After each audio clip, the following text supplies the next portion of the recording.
Bueno, mi gente de la ofensiva, hoy vamos a hacer algo muy peculiar. Los saludo desde el hermoso pueblo de Boquete.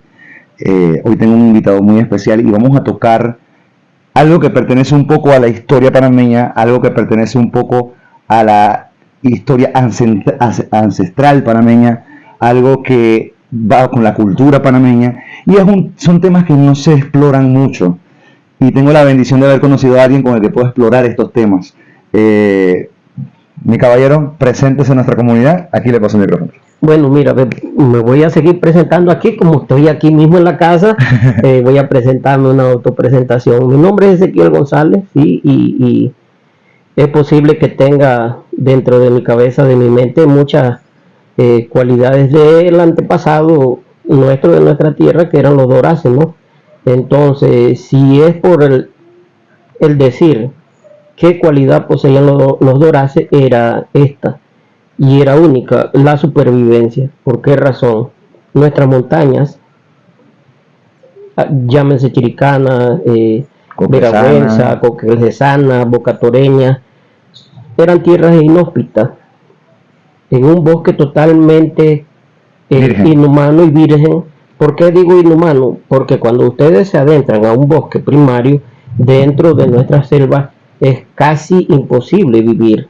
Y sin embargo, los doraces vivían dentro de ese bosque. Ahora podemos poner en nuestra época presente como si una comunidad pudiese vivir dentro del Darién. Y dar un ejemplo. Si yo me adentro dentro de una montaña, no voy a sobrevivir 2 días. Entonces, eso nos hace preguntarnos cómo entonces coexistía la naturaleza de la selva virgen con el doraz de manera unánime. Es que el doraz no vivía como tal, lo que dicen de la caza, de la pesca, vivían era de las plantas, tal como los científicos o los biólogos un día lo analizaron y lo estudiaron. Vivimos de las plantas y de las hojas. Eso eran los indígenas doraces. Vivían de las medicinas, de las hojas, más se curaban que lo que comían.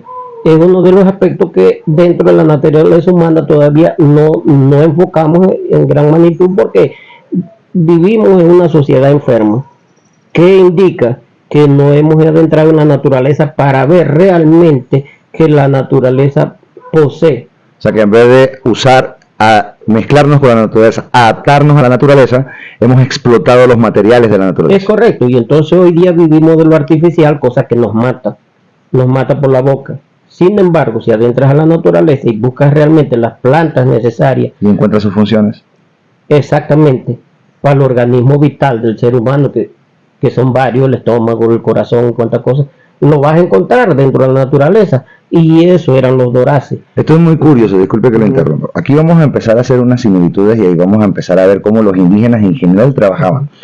Porque aquí hay 2 puntos. Vamos a poner como referencia a los indígenas taínos en el Caribe. En República Dominicana se hace la mamajuana, y la mamajuana originalmente era eso, la unión de raíces que van para que el hígado, que el corazón, que los pulmones, y se mezclaban con licor. Tenemos entendido que tanto los taínos como los doraces tenían algo en común, y es el hecho de que eran muy temidos por su espiritualidad. Eran conocidos por gente sabia, eran conocidos como que era una comunidad de chamanistas. Pero si los vamos a los términos científicos de la espiritualidad, pudiésemos decir que era una comunidad de alquimistas. Entonces, al ser alquimistas, ellos lograron adquirir el conocimiento de cómo ser parte de la misma naturaleza utilizando la naturaleza en sí. Por ejemplo, como estábamos hablando antes de cámara, los licores.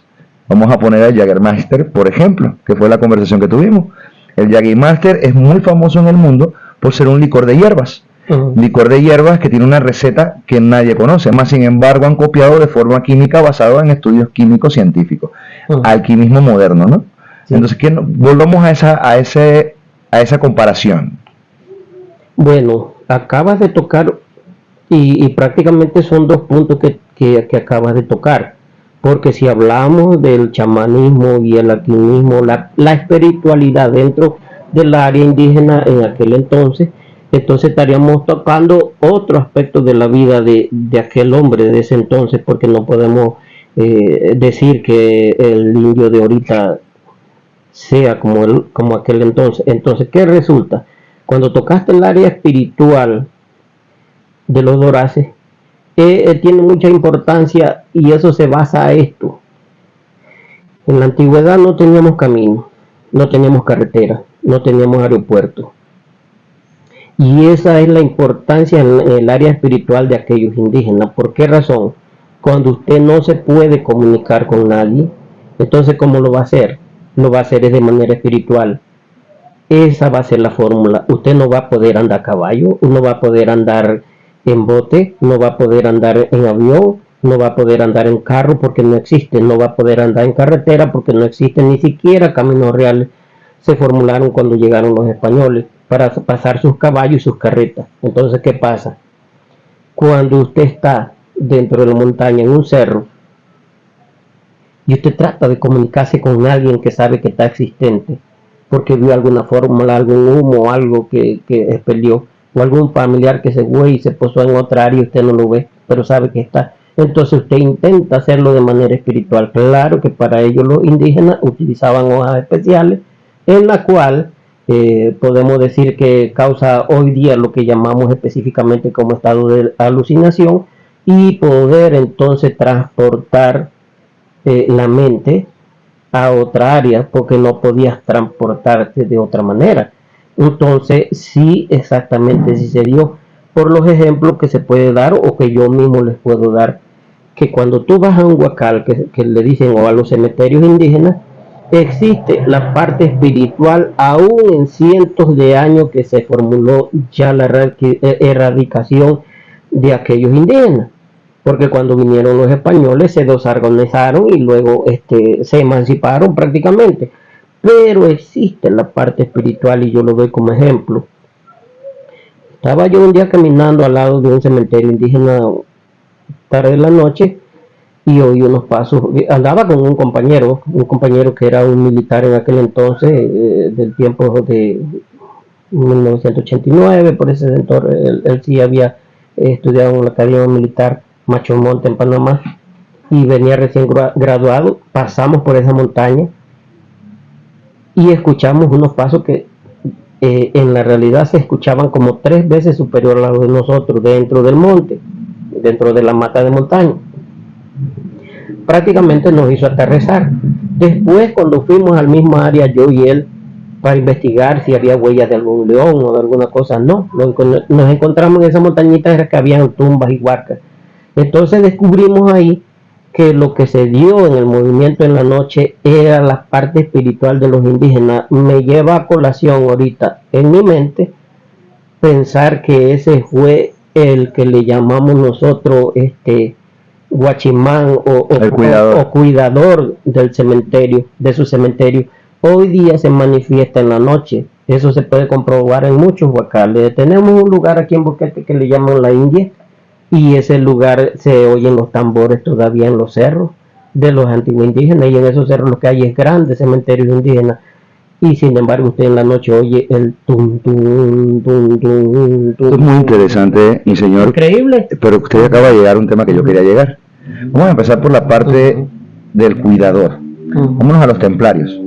El estudio de los templarios, o lo que se sabe de los templarios, era que eran exorcistas, eran espirituales, igual que los Doraces, y tenían una similitud, que era un ritual a la hora de ser enterrados, porque eran enterrados boca abajo y con su espada.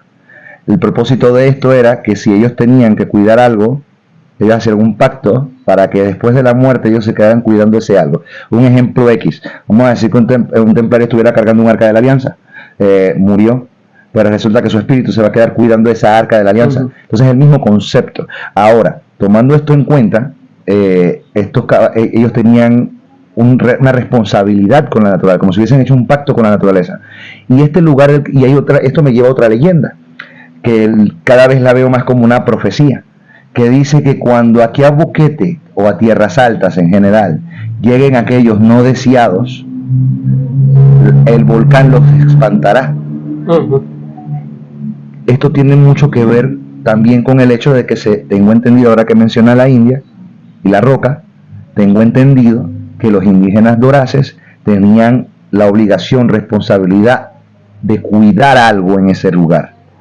Bueno, muchos aspectos se dan dentro de la conversación que me hace mentalizar en varios ángulos. Uno es el que yo hablaba del cómo comunicarse, que es el que hiciste en alta colación de dos cosas que salieron, es el hecho de la parte espiritual. Y eso yo lo digo porque los doraces tuvieron una organización muy grande en la cual se vio muy claramente el trabajo del aspecto del oro y de la piedra y del barro en ellos, como gran familia que son, y el terreno grande que abarcaban, ¿no? Entonces, si podemos deducir que ellos no se comunicaban entre sí personalmente, entonces me hace pensar lo que aquellos grandes músicos y compositores han logrado, que es como aquel pintor que en la pared ve una pintura, la formula y nosotros no la estamos viendo, porque claro, eso tiene un nombre científico que un familiar a mí ya me dijo, pues aunque se me olvida ahorita, pero eso tiene un nombre, sí, pero... De codificación. Entonces, ¿qué resulta? Pero el músico tiene la misma cualidad y no podemos decir que eso es una dualidad. ¿Por qué razón?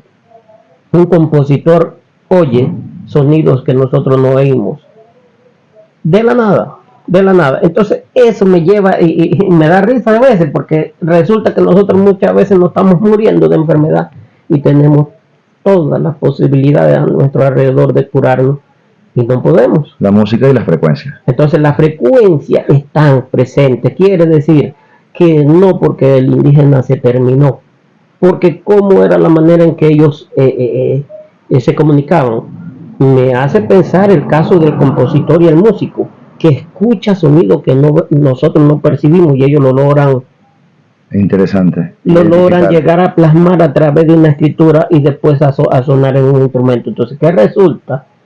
Que el indígena, cuando decía cualquier lamento, cualquier saloma que hubiesen tenido en aquella época, que era la única forma, porque conversar de un cerro a otro no se podía, había la percepción en ellos que era la que usted o tú dices que es la parte espiritual. ¿Cómo? De un cerro a otro es posible que se oiga suavemente un sonido, pero entre el medio de un cerro y otro no se puede escuchar. Pero ¿qué pasa? La percepción espiritual del otro hace escuchar ese sonido y después usted está escuchando emitir al otro el mismo sonido del de acá. Es lo que hace el gran compositor de música, que escucha sonidos que usted... Porque ¿qué dice la música? A través de la teoría real del fundamento de la composición, que el sonido es el amigo, o que el silencio es el amigo de la música y del sonido. Entre más silencio, más sonido escucharás. Entonces, ¿cómo pensamos nosotros que la bulla o que el sonido es el que es familiar y amigo del sonido o la bulla simplemente dicha, cuando realmente lo es el silencio? Los indígenas poseían el silencio. ¿Por qué razón?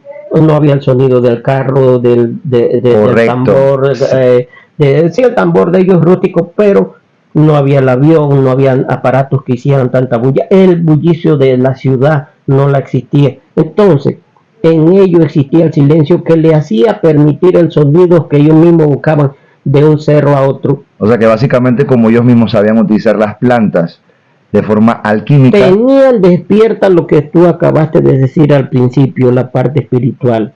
La parte espiritual, llámese que utilizaban plantas o no, pero la tenían prendida porque era la forma de ellos entendían las estructuras. Claro que era la forma de ellos comunicarse, no había de otra. Ok, eso está muy interesante. Vamos a entrar ahora a mezclar conocimientos acá, porque lo que usted está contando da mucho sentido a lo que le voy a contar.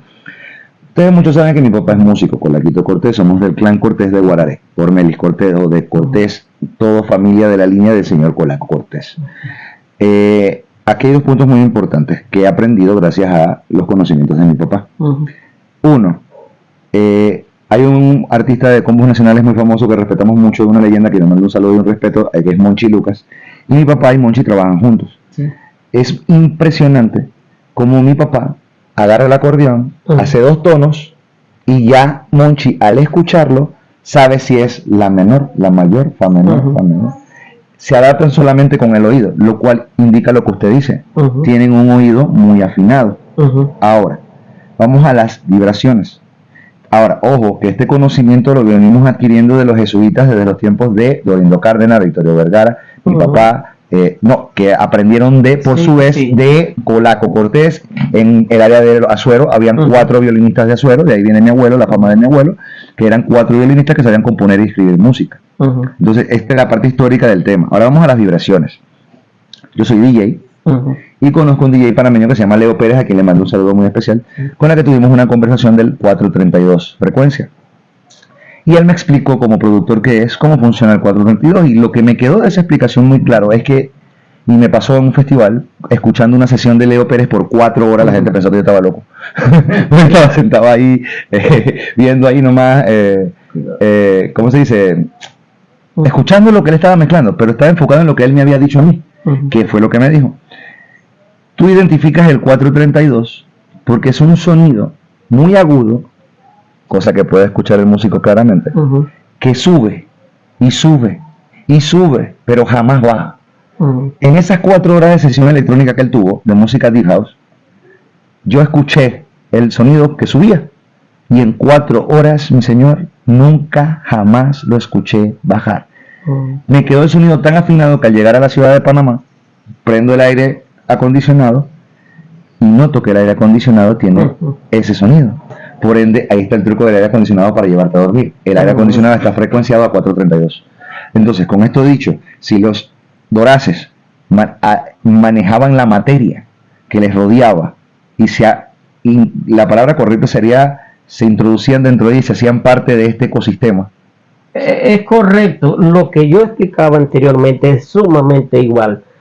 El emitir un sonido en una montaña te puede dar todo lo que antiguamente, o que ahora podemos decir como dialecto, lo podemos decir como un área del hablar universal, porque el hablar universal significa el poder comunicarse con los demás. Todos estamos conectados, es correcto. Entonces, es como el principio de Hermes.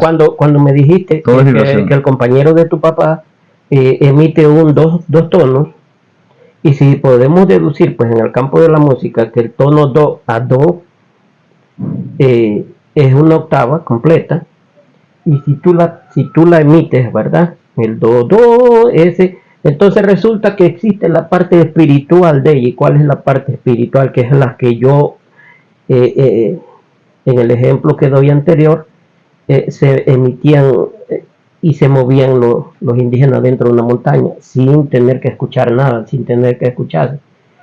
Del do al do, para un compositor o un músico, sabe que hay varias notas y sabe que hay muchos sonidos sin escucharlo. Entonces, claro, entonces si hay 2 compositores juntos, lo que van a hacer es que uno va a emitir en la escala do, do, y el otro va a hacer do, sol, do, mi, do, ta, ta, ta, ta, ta, tira, tan. Se va escalando y va a crear toda una vida de 2 notas que el otro le correcto. Wow. Puedes crear todo un mundo a punta de frecuencia. Entonces, ¿qué resulta?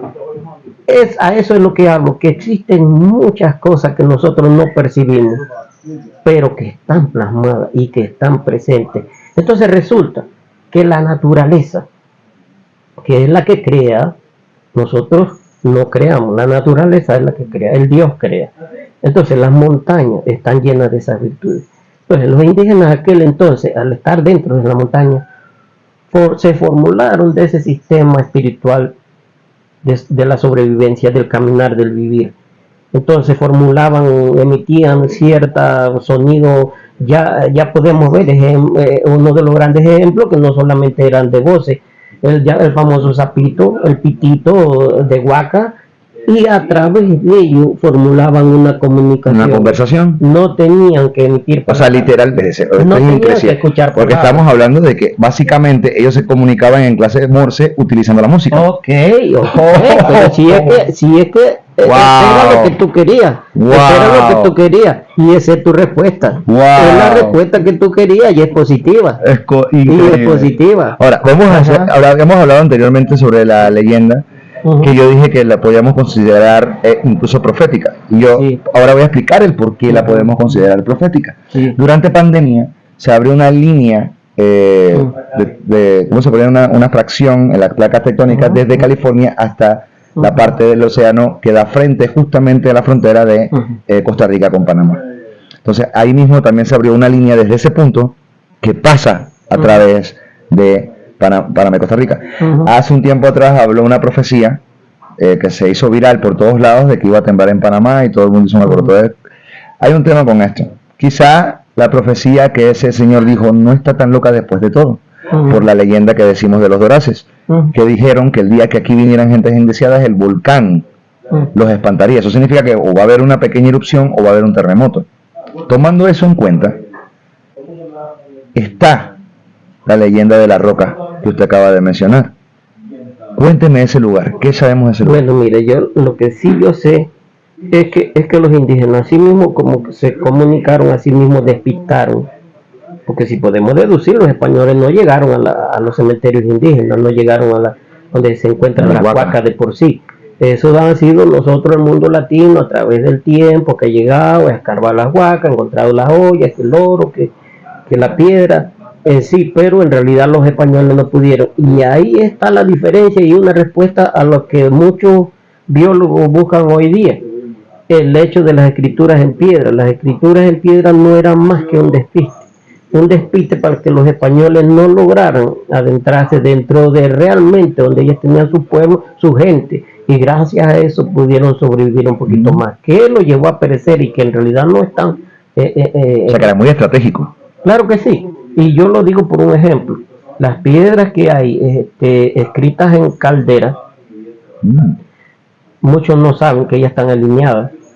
La que está abajo, viendo hacia los pozos de agua termales, hace un inicio, y creo que más adelante hay otras, y usted sube por la carretera que va llevando hacia la hidroeléctrica Los Valles, usted las encuentra todas en línea, y hacia dónde van, cualquier topógrafo que describa una línea apunta hacia la piedra de la India, y en la piedra de la India está uno de los más grandes cementerios indígenas que existen aquí en Chiriquí. Wow. Entonces, ¿qué dicen los más viejos? Eran marcas de camino. Los señores más viejos que hay en Caldera, que no fue más que unas marcas de los indígenas para despistar a los españoles. Entonces ahí podemos deducir que los indígenas sabían cuidar lo que tenían también. Entonces, ¿por qué? Porque los españoles venían a un acto de invasión, de agresión. Entonces ellos también formularon su forma de defensa. O sea, pero esto es interesante porque usted lo que me está diciendo aquí es que los indígenas no son esas personas de tapo y rabo que confundieron el espejo por oro, como nos lo hacen ver. Estamos hablando de personas muy inteligentes, comprendían la naturaleza, comprendían el alquimismo, la frecuencia, y más allá eran estratégicos. Sí, porque aquí lo que se llaman de comerciar, eso de comercial es una gran mentira, porque realmente si usted analiza la clase de personas que le pusieron a los españoles eran prisioneros. Los prisioneros no saben comerciar. Si usted llega a otra nación, invade otra nación, ¿qué hace? Agredir, someter, desestabilizar. Entonces, ¿qué es lo que hicieron con los indígenas que lograron hacer o comunicarse con los españoles? Fue prácticamente la fuerza, dame esto que te doy lo otro. ¿Qué tenían los indígenas? No podían defenderse. Muchas veces sus mujeres eran violadas y ellos matados. Entonces resulta que no podemos deducir que en sí los indígenas, ¿cómo podemos pensar nosotros que los indígenas eran ignorantes cuando pulían el oro? Y si usted se va en ese fundamento, saben más que nosotros ahorita, que cada uno de nosotros coja y formule y pule el oro, y va a ver qué tanto ignorante podemos ser ante el indígena que llegó a pulir el oro. Tan solo Bueno, que no con el tenían, simple hecho de pulir el oro significa que no eran ignorantes del claro, todo. que eran avanzados. El problema es que no tenían mecanismo Wow. de defensa, no tenían armas. Se enfocaban en la ciencia.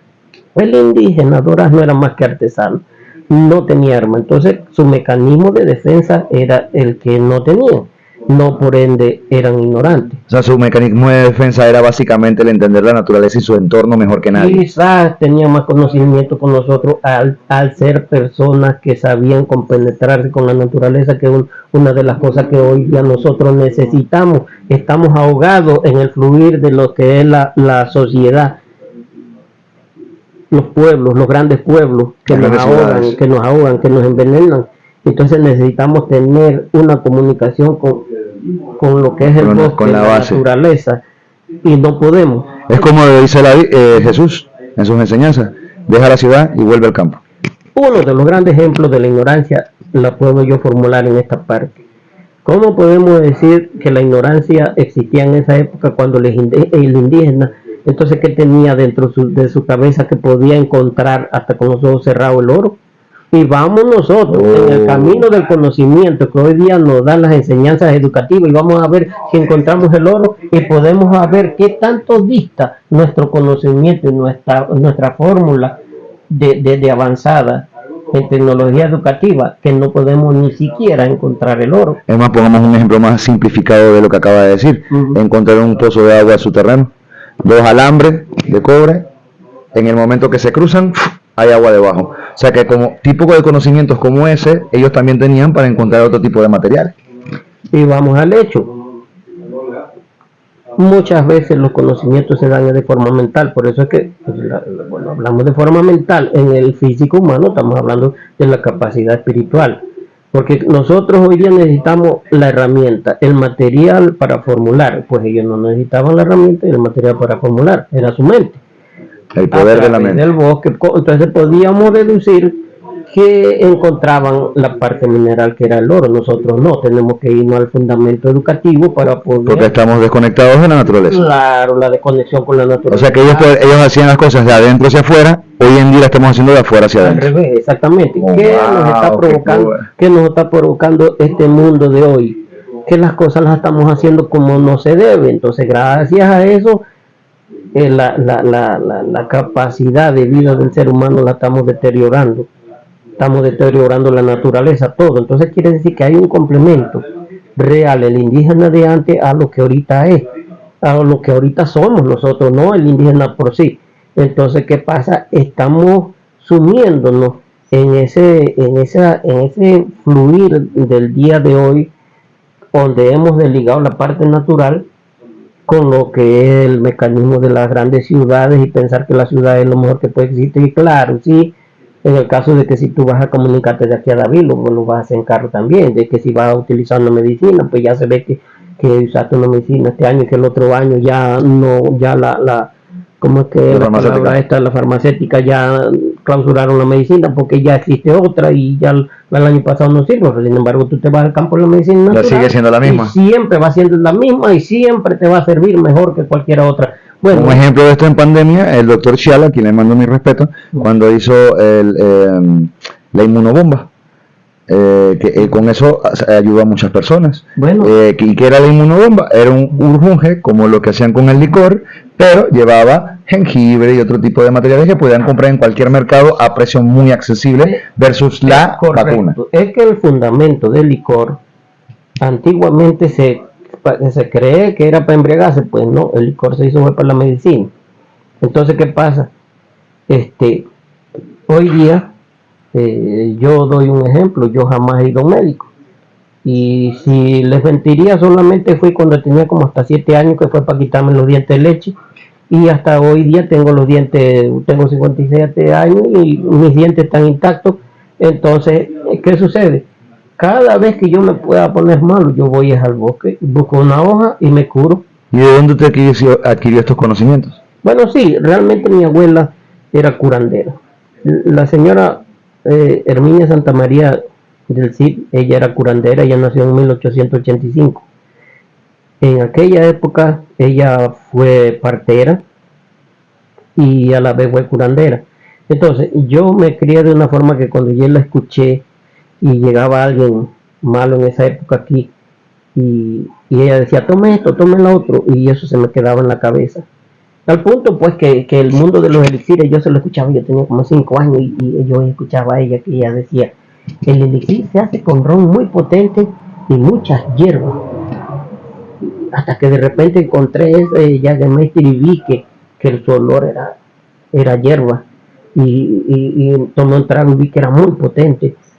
Y ya mi mamita había muerto en 1986 y se me vino de una vez a la cabeza, me acordé de una vez, mamita Herminia, lo que decía, y yo digo, esto es si no es un jarabe, un elixir, y yo no lo había leído, hasta que conversando con unos amigos en Boquete, me dicen, no, ese es un ron, dicen, nosotros estamos cansados de ese es un ron, y yo, no, eso no va a ser ron, hasta que un día me llega otro amigo de aquí de Boquete que está en Alemania, y le digo yo a él, oye, tú eres el que nos vas a sacar de duda, dinos qué es el ron Jägermeister. El Jägermeister. Sí, pero bueno, no se habla. No se pregunta. Exacto. Resulta que él nos dice, en Alemania, eso es un jarabe. Pues, gané en mi intuición. Entonces me acordé de una vez de ella. Intuición, muy importante, sí. Conexión con la divinidad. Es correcto. Entonces, ¿qué pasa? Que eso era lo que tenían los indígenas antiguos. Formular a través de las hierbas medicinales tipos de medicinas que daban al tráfico hasta con las picadas de las serpientes, de las víboras. Bueno, entonces en ese caso no tenemos ni que ir a Brasil. Los indios de Brasil nos dicen a nosotros que con tal hoja se cura la picada de la serpiente, hasta la de la más seria de la serpiente. En ese caso, la nauyaca y la víbora X y la matabuey, que en ese caso sería la verrugosa. Entonces yo un día andando por aquí en las montañas, veo una hoja así, la hallé rara y veo que es mora por debajo, hasta que descubrí que era guaco. Entonces hoy día yo he hecho un jarabe a través de eso. Bueno, y cada vez que yo me muevo así me acuerdo de los indígenas, cómo lo lograron los indígenas hacer, porque claro, ellos tenían la necesidad de moverse en la montaña, que necesitaban hacer sus propias cosas, cómo podían subsistir y cómo podían sobrevivir. Entonces es que me doy cuenta que a través de hojas y todas cosas ellos podían formular la existencia. Entonces, si nos podemos a pensar crear materia. Claro que no es yo que lo palpe. Eran maestros de la materia. Claro que sí, porque realmente si podemos deducir qué comían, vamos a ver qué comían. No había tomate, porque todo eso vino del Mediterráneo, ¿no?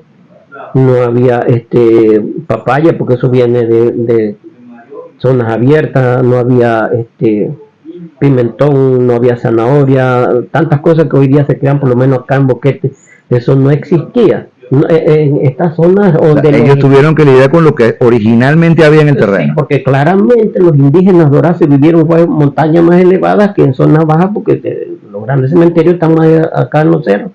Y sin embargo, lo que hay en esas montañas es nada de comer. No hay una palma que te pueda decir voy a comer un corozo, una pifada, una cosa como esa que te va a dar la vida, pero es nada. Entonces es que descubro yo que ellos lo que comían era hoja. Entonces me pongo a descubrir que esas hojas son elementales hasta para la enfermedad, es la medicina, es la vida, lo es todo. Entonces descubro que realmente esos indígenas tenían todas las fórmulas necesarias para poder subsistir en esa época y aún ahora, porque nosotros necesitamos de eso. Necesitamos grandemente de la selva que nos diga, bueno, mira, esta es la hoja que sirve para esto, esta es la otra hoja que sirve para esto. Bueno, allí están presentes.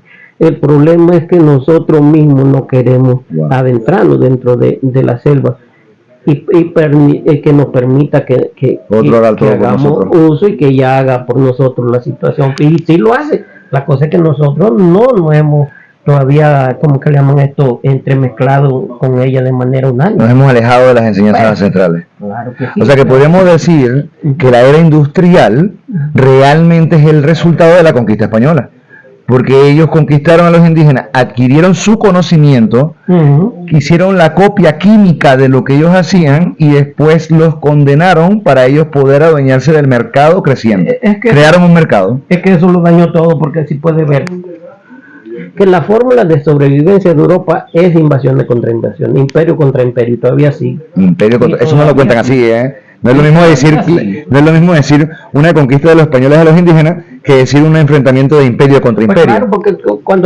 cuando vino este francés famoso, ¿cómo que se llamaba él? ¿El canal?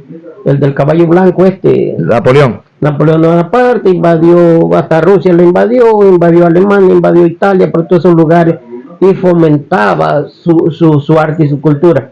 Llegaron el Imperio Romano, formuló y fomentó su arte y su cultura. Llegaron allá los griegos también, llegaron los portugueses, también fomentaron, los ingleses. La misma ecuación repetitiva. Y formulaban una cultura de imperio. Entonces hacían... Como Estados Unidos hoy en día. Claro, entonces ¿qué sucede? Y China. Hoy vas a ver el ejemplo de los chinos, entre ellos mismos. Los emperadores se mataban familia contra familia. De ahí crearon la gran muralla china. No siquiera fue la invasión de los otros, sino de los otros países, sino fue una vaina local. Local entre grandes familias. Entonces, ¿qué pasa? Podemos ver que los mongoloides invadieron hasta Rusia. Después Rusia invade los mongoloides, después... O sea, que es la misma historia repetitiva constantemente. O sea, que estamos hablando que estas estrategias no son nuevas y son repasadas de generación en generación. Europa no vive y subsiste a través de imperios y de invasiones. América fue distinto, solamente fue golpeada y recibió el efecto de esas invasiones. Pero entonces, ¿cómo podemos deducir? Bueno, hay un gran compositor, hay tal compositor griego, ahorita no recuerdo bien el nombre, pero el que hizo Carros de Fuego. Como el libro de Enoch. Ese compositor que hizo Carros de Fuego formuló la conquista del paraíso. Y si usted puede formular que esa percepción que tienen los grandes compositores de música logran un objetivo a través de la música que formulan, no es por gusto. Usted oye esa música y es altamente espiritual. La que se le dedicó a América es totalmente espiritual. Entonces, como la música andina, por ejemplo. Exactamente, entonces puedes ver ahí realmente por qué, porque si es un premio a América, por lo que realmente es América, entonces estás viendo en esa música altamente la forma espiritual de lo que realmente América era. Eso explicaría por qué tanta presión contra los indígenas a pesar de que estamos en la era moderna. Pues claro, entonces ¿qué pasa? Nosotros no podemos sustentar que los indígenas se invadían uno al otro. Ahí el gran problema es que aparentemente ya cuando los indígenas aprendieron a invadir, es el caso de los mayas, es porque ellos habían recibido ya grandes imperios que nosotros hoy día pensamos que no. Hubo una influencia. Sí, en los aspectos de investigación de hoy día ya se sabe que en México llegaron emperadores de América, de Europa, en un entonces antes que Colón. Quiere decir que ya ellos sabían lo que era invadir. Sin contar los vikingos. Correcto. Entonces, que eso creo que en Guatemala y México ya habían llegado esos personajes. Los piratas. Los indígenas ya sabían lo que era caminar a través de invasivos y por eso invadieron a los... Y me puso a pensar ahora mucho porque también estamos hablando de, ahora del pirata Morgan. El pirata Morgan estaba atacando a los españoles, pero tendría mucho sentido que el pirata Morgan se llevara con los indígenas. Y gracias al conocimiento de los indígenas pudo hacer las estrategias que hizo contra Pedro Arias Dávila en su momento. Exacto. Oh, wow, esto ha sido muy cultural, señores. No, sí, porque acuérdate que Morgan era muy vivo. Morgan ya había hecho mucha y era conocido mucho robo, por esa estrategia, mucho atraco y ya él conocía a la gente, entonces él sabía cómo coexistir con la gente para, hasta inclusive recibió un engaño aquí en Panamá. Se dice que aquí recibió un engaño cuando él llegó a la catedral esta famosa que tiene el altar de oro. El problema es que lo tenían embarrotado con un poco de palos viejos y él hasta dio un dinero para que pintaran esto. Y atrás estaba el oro, pues, y él no se... Es decir, que aquí en Panamá pero es muy interesante porque, por ejemplo, en aquella época le jugaron la carantoña. Le pegaron la mentira a Morgan, aunque quemó la ciudad. Bueno, ahí entonces se llevó una gran mentira. No, aquí está muy interesante porque la ciudad se tiene entendido que los mismos gente de Pedro Arias Dávila que la quemaron porque era un embudo, para que ellos tuvieran más tiempo de escapar, porque los piratas eran más de 2000 y la entrada de Panamá era muy pequeña y ellos tenían que entrar en una vaina pequeña para después ampliarse, ¿no? Y darle la vuelta al fuego. Ahora, hay algo muy interesante. Cuando Morgan atacó a Panamá, atacó directamente, tenemos entendido, si no me equivoco en la historia, al Portobelo. Y después que se fue, dijo volveré. Fue, buscó más personas y regresó a Panamá, pero esta vez entró por el San Lorenzo, sabiendo que esa era una entrada que tenía un castillo con solamente 400 hombres. Como la gran pregunta siempre ha sido en la historia, ¿cómo él supo eso? A lo que se entiende que el hombre era muy estratega, como un espía. Y entonces, si tomamos en cuenta la conversación que estamos teniendo de los indígenas y viendo el nivel de conocimiento que tenían los indígenas, tiene sentido que esta información Morgan la haya adquirido por medio de los indígenas. Porque al final, ¿de quién eran enemigos los españoles? De los indígenas. Es que ellos mismos se catapultaban unos a otros, los europeos, porque ¿qué pasa? Los españoles llegaban con sus sables matando gente y ya pues ya la prueba está en que ellos mismos se engañaban uno al otro. Cuando Balboa y Pedro Arias. Pues claro, cuando ellos fueron a América del Sur, ¿qué le pasó a Núñez de Balboa y qué le pasó al famoso allá de donde Chávez de Venezuela profesa Simón Bolívar? Ellos fueron ejecutados al sur de otros españoles que realmente se traicionaron uno al otro. Quiere decir, los españoles mismos iban de traiciones en traiciones. Como la élite del mundo que se dio traiciones. Claro, entonces, ¿qué era lo que hacía la de Ávila? Aprovecharse de las traiciones contra las traiciones. Él sabía claramente que los indígenas no tenían que ver nada con él, pero él aprovechaba las traiciones de los españoles para robarle a los españoles. Pero claro, los españoles nos habían robado el oro, acá nosotros los americanos de acá, pues a las tierras. Esto es increíble porque acabamos de analizar sin querer queriendo dos caras de la misma moneda sobre lo que pasó en Panamá la vida cuando se quemó. Es correcto. Oiga, qué cosa tan loca. Bueno, para que veas que las verdades, una de las cosas es cómo descubrir las verdades, porque por lo menos fundamental lo que ahorita conversamos, cómo realmente coexistía el indio dorado, que es a lo que el punto central en la música le dicen la tónica, es lo que nos lleva pues a reafirmar realmente que las formas espirituales no deben morir, porque como ya bien lo dije al principio, los indígenas cuidan espiritualmente mantienen el equilibrio, lo que dejaron. Y usted va a los residuos huacales que hoy día existen, cementerios indígenas, y ahí usted oye la presencia de ellos. Algunas noches no se irán, pero otras como el castillo que está acá famoso de la leyenda, que está embrujado, pero en realidad es porque está en territorio indígena. Es correcto. Vamos a decir, yo no he ido mucho, prácticamente, si lo puedo decir, no he ido a esa parte, pero sí fundamento en decir que es verdad o mentira. No puedo decir que es mentira, porque como acaba de decir, al estar sitiado en zonas indígenas es posible que ahí se oigan cosas espirituales, sonidos espirituales, voces espirituales de los indígenas, y es posible porque yo sí lo he vivido acá en estas otras áreas. Entonces me deja, la misma naturaleza me da esa respuesta, y una respuesta que abarca mucho más, y le digo a dónde. Esa manera de nosotros intuir en la vida y pensar y preguntarnos muchas veces si realmente morimos después de la muerte. Yo digo, pero caramba, si usted escucha sonidos y voces y caminar y pito y sonidos de flauta o del sapito en guacales, de entes que tuvieron 200 años atrás, 300, 400 años atrás, ya muertos, y se oye sonar. Entonces eso nos da una respuesta a nosotros, si es verdad, si es realmente que morimos o no. Porque obviamente si esto está siendo expuesto de la manera que está siendo expuesto, es obvio que hay algo después. Seguimos presentes. ¿Y por qué seguimos presentes?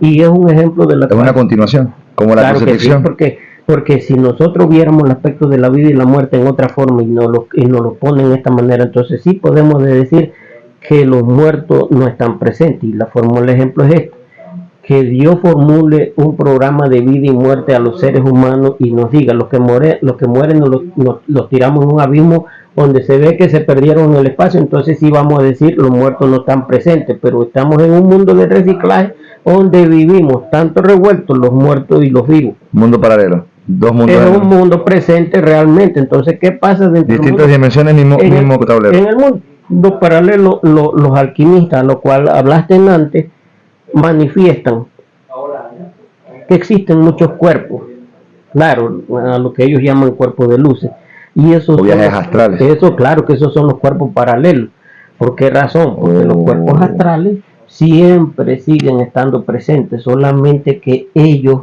formulan una presencia a través de factores alquímicos, en la cual antes mencionaste de qué manera. Dentro de la alquimia se sabe que el aspecto del calor y el frío se formulan nuevas materias. Y son de la misma línea. Son dos lados de la misma línea. Exacto, y se producen los cambios. Entonces, ¿qué pasa? Física. Si nosotros decimos que alquímicamente el día y la noche profesan dos cambios de energía, el de la parte nubosa y fría en un campo de energía dentro de la oscuridad de la noche, y una parte clara y cálida y a través de rayos una parte de la claridad del día, con presencias de rayos que en la noche no están presentes por el caso del sol,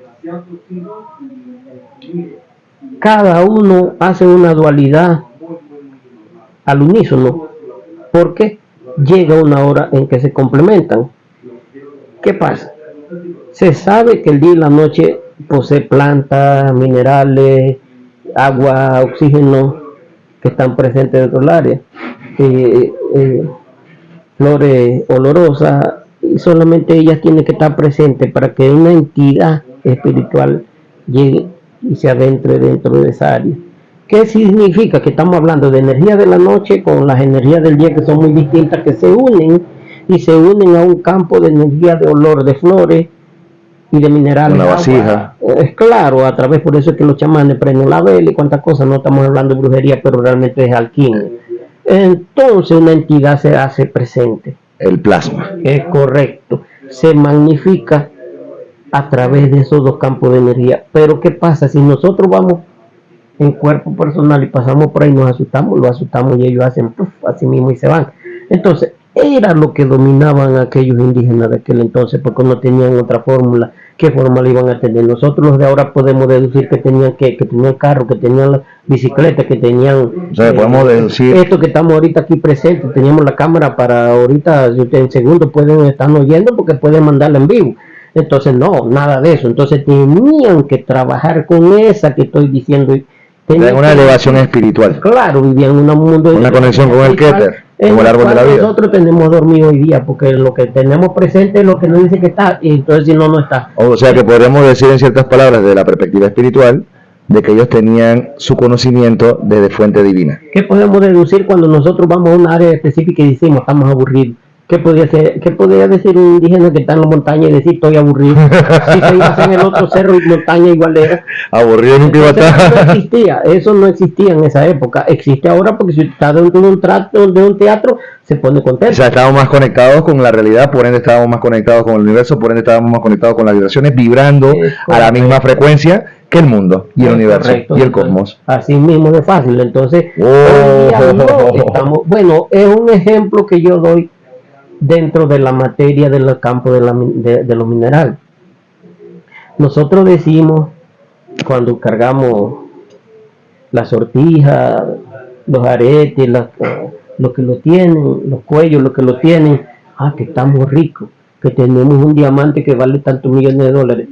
Para los alquimistas, eso es mentira, porque de ahí ustedes oyen la palabra: el templo está en la montaña. Cuando usted oye a un alquimista decir el templo está en la montaña, es que él está diciendo realmente que ni una joyería, y ustedes ven la joyería llena de joyas de oro, diamante, que rubí, que esmeralda. Vanidad.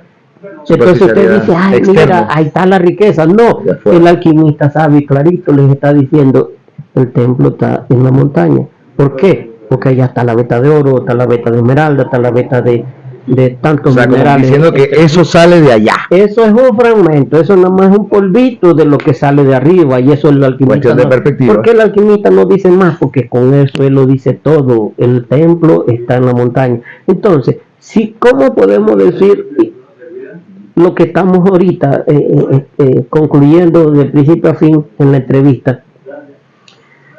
¿Qué tanto ignorancia si ellos vivían donde estaba el templo y nosotros vivimos en la vanidad? ¡Oh, señor! ¡Qué golazo! Entonces, ahí está la diferencia. Wow, ahí está la diferencia. ¿Qué verdad poseían ellos ¿Y a dónde estaban ellos? O sea, ellos estaban en el núcleo del conocimiento. Nosotros rodeamos ese núcleo. Cuando los españoles dicen que las indígenas tenían el oro por todos lados, que su vestimenta era el oro y su decoración, todas las que las hacía preciosas era el oro. Entonces nosotros hoy día peleamos el oro. Esa es la perspectiva de los españoles, pero mi pregunta es: ¿cuál es la perspectiva? Si queremos oro, tenemos que ir a las joyerías. Dice allá que hay oro, y el alquimista no dice allá, dice allá. Lo salía al río, lo buscaba y lo hacía en su casa.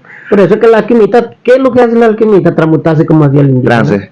El mismo que él formulaba el indígena en aquel entonces, y es posible que diga y transmute y diga: aquí tengo la materia, que era quizás lo que el indígena logró en aquella época, llegar a la materia a través de la mente, porque vaya. Fuerte, hermano. Claro que porque un ejemplo de esto, un ejemplo esto muy impresionante. Qué temas, esta conversación está muy buena. Sí. Estamos hablando de que en la época medieval, hacer las espadas, sí. Cuando un herrero hacía una espada, había un constante golpe entre el hierro, metal y metal, el martillo con el hierro de la espada. Sí. Y la espada era mejor forzada, o la espada era especial porque tenía una energía de maná, energía espiritual, energía del ki, como decía en Dragon Ball, para que el que entienda. Y esa energía la transmitía a través de ese trance que causaba, irónicamente, de forma simbiótica, el golpe de hierro con hierro. En el caso de los indígenas, la mujer indígena tenía ese mismo efecto de trance, pero era al coser mandalas. Entonces, estamos hablando ya de temas que dan a entender que los indígenas eran extremadamente muchísimo más de lo que hoy en día se comprende. Es posible que si nosotros vamos, yo me he cansado, yo mismo, con el conocimiento que yo pueda adquirir y tenga, de buscar ese oro y no lo encuentre, entonces me faculta y decir que el alquimista trabaja y hace lo que el indígena en aquel entonces eran alquimistas. Eran alquimistas porque en ellos abundaba el oro, y el oro no abunda en nosotros, el oro no se hace presente a nosotros, el oro se esconde, y pues si el oro abundaba entre ellos, significa que eran unos grandes alquimistas. Es correcto. El oro les venía a ellos, porque una cosa que yo creo que es real, que el oro se le esconde a la persona que es vanidosa, y que la otra palabra como que se llama es cuando tú eres, que te gusta el dinero, y eso como que ambicioso, que eres ambicioso, se le oculta, y se le oculta que no es mentira. Yo tengo dos fundamentos de ese ocultismo del oro: a través de la minería, de la ciencia de la minería, se puede deducir que en realidad no se oculta por una razón. Claro, yo no voy a ser ignorante de decir esto, y en la entrevista lo veo un minero del sur y se va a reír de mí, porque él va a decir el fundamento, y yo lo sé. ¿Cuál es el fundamento de la minería? El minero te va a decir que el oro es un material que es pesado, que el oro se va abajo de la arena, que el oro pesa más que la piedra. Es claro, se fundamenta y se entierra. Entonces, ¿cómo podemos deducir entonces que el indígena mantenía el oro como si fuera nada? ¿Cómo podían saber y nosotros deducir que el indígena de ese entonces, y hablo de los doraces, eran ignorantes cuando ellos todos sabían que el oro tenía que venir a ellos de manera tan fácil natural, como lo obtuvieron? Entonces tenían un conocimiento, no había una ignorancia cuando ellos traían el oro que estaba abajo de la arena, abajo de la piedra, y como todos lo sabían. Entonces podemos deducir que estamos hablando de gente alquimista. Aquí estamos hablando del poder de la mente, porque está espíritu, alma y mente. El poder de la mente es a lo que, cuando hablan del poder de la mente, se refieren a exactamente lo que usted está describiendo de los doraces, que es saber manejar la materia. Entonces, también estamos hablando de minería, lo cual me hace informarles que el próximo contenido que haré será hablando y explicando la situación de Boquete, que fue discutida en redes sociales por la activista Camila y el caballero Hans, que vive aquí en el área de Chiriquí, con respecto a lo del cambio climático y la presencia que se va a dar. Aunque ustedes no lo crean, esto tiene mucho que ver con esto, ya que voy a dar un avance de lo que vamos a hablar. El plot que está presentando ahora mismo, se está presentando en Boquete, es un plot, no está hecho por el pueblo boqueteño, está hecho por organizaciones internacionales, y con esto viene el estudio de la mina. Es correcto, acabo de decir que las acciones de Camila, indirectamente, están beneficiando a la mina, ya que la mina está buscando hacer estudios mineros en Buquete.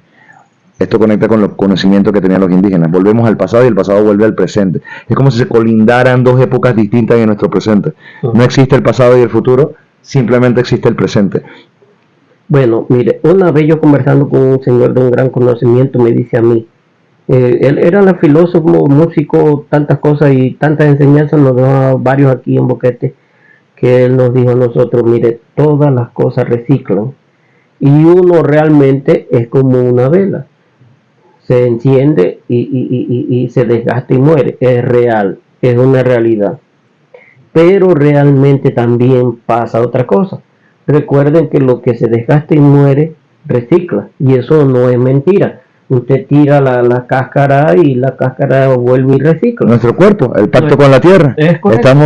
Pactamos con la tierra que tú nos alimentas, aquí vivimos, nosotros te cuidamos, pero el día que muramos, nuestro cuerpo se queda de abono. Es decir, que tirar la fruta, la cáscara de la fruta en el suelo, es decir, tirar nosotros, porque nosotros somos de tierra. Nuestros minerales están en la fruta y entonces nosotros tenemos, por eso es que necesitamos comer nosotros fruta. Nos convertimos en minerales para el cuerpo. Sí, exactamente, tenemos potasio, fluoruro, cloro, cuántas cosas. Por eso el incinerar es tan no cristiano, porque no está dejando tu cuerpo natural. Las piedras la tienen, entonces ¿qué resulta? Nosotros también reciclamos, exactamente, wow. Entonces nada acaba, todo recicla, entonces significa también esos grandes pintores, esos grandes músicos un día van a reciclar y van a volver de nuevo, entonces es porque el mundo es un mundo de reciclaje, no hay un abismo, estamos unidos, el universo es uno solo, conexión. Nada más que la conexión se da a lo que te dije antes en el mundo paralelo, y el mundo paralelo todo existe, todo coexiste y no existe la fórmula de la vida y la muerte, está la presencia perpetua.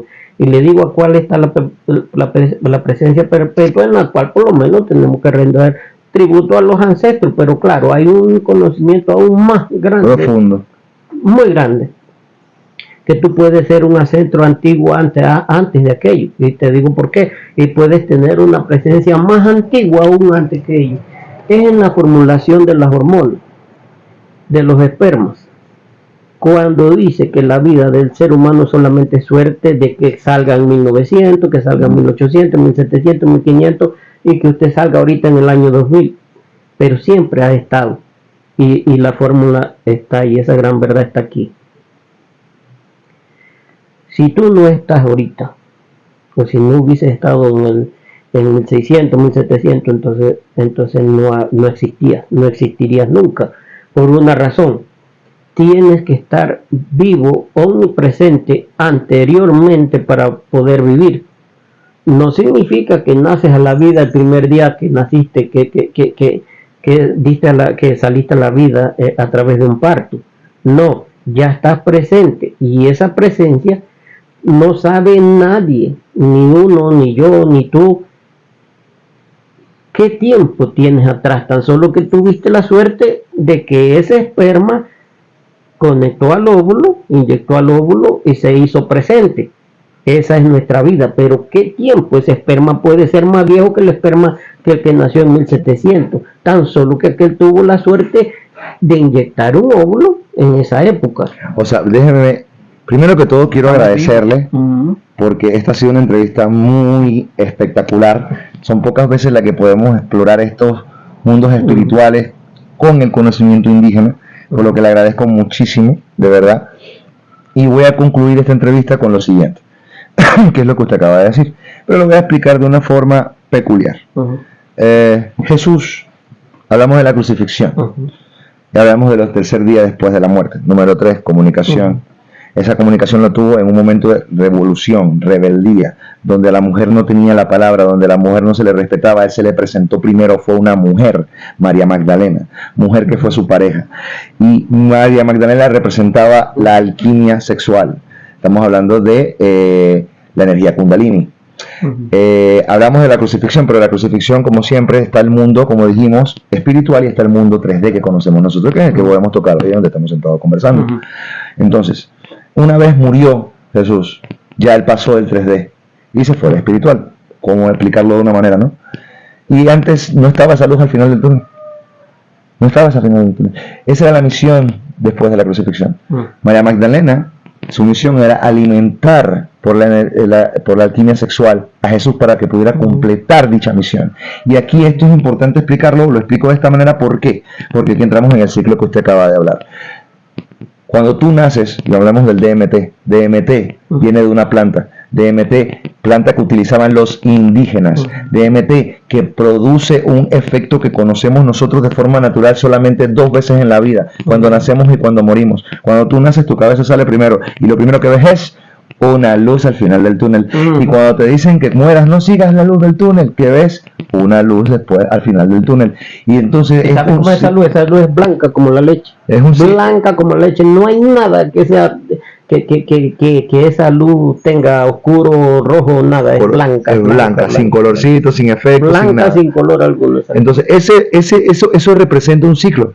Mueres, sigues la luz y vuelves a nacer. Espiritualmente podemos explicar de esa manera. Señor, muchísimas. Sí, es que es posible que otro día hagamos, porque en estos menesteres de estas conversaciones puedes dar 2 días, 3 días. Es correcto. Hay mucho. Porque es mucho de dónde escarbar, mucho hilo de dónde salir, sacar, coser. Pero de verdad se lo agradezco muchísimo. Ha sido un día espectacular, me siento que ha sido un día muy productivo. Yo no me lo esperaba, porque realmente son cosas inmersas dentro de mi cabeza. No es que la tenía planificada para decirla, porque realmente están ahí inmersas. Lo que pasa es que uno es como una computadora, una grabadora, que está todo, y sabe hasta qué está todo, y te lo voy a dejar ahí encendido hasta los tiempos antiguos. Están ahí. Incluso hasta los sumerios. Todo está aquí, porque parece que es la sangre de uno. Acuérdense que la sangre lleva todos los elementos, no es ni siquiera la mente de uno. La sangre es la parte, la cinta de la grabadora, y cuando usted se bloquea, sea durmiendo, sea la cosa, queda una parte de sangre en el cerebro media bloqueada, y ahí verás un poco el mundo de la cual esa cinta tiene grabada, y tiene hasta anterior es como si el mundo registrara cada cosa que hacemos de nuestra historia como un archivero, y está en la sangre y pasara de lado a lado. Bueno, con esto termino. Tu mente es el poder, tu mente es lo que buscan incorrumpir. Transhumanismo es igual a meterte en tus pensamientos, es lo único que no puede hacer nadie. Pero la tecnología puede convertirse en un medio de frecuencias y transmisión entre lo espiritual y lo terrenal. Por ende, el poder de tu mente es mucho más importante de lo que te puedes imaginar. Y esto es algo que los doraces entendían a la perfección. Y los doraces no son de Italia, los doraces no son de España, los doraces no son de México, los doraces no son de Perú, los doraces son de Panamá. Nuestra montaña.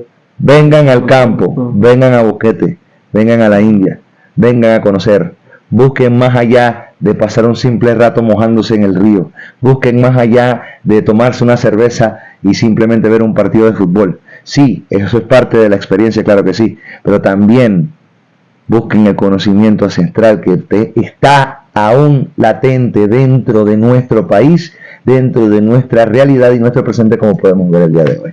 Esto fue todo por hoy aquí en La Ofensiva. Espero les haya gustado esta entrevista diferente, pero como siempre enfocada a mezclar y conectar, porque lo que es arriba es abajo. Bendiciones a todos. Gracias.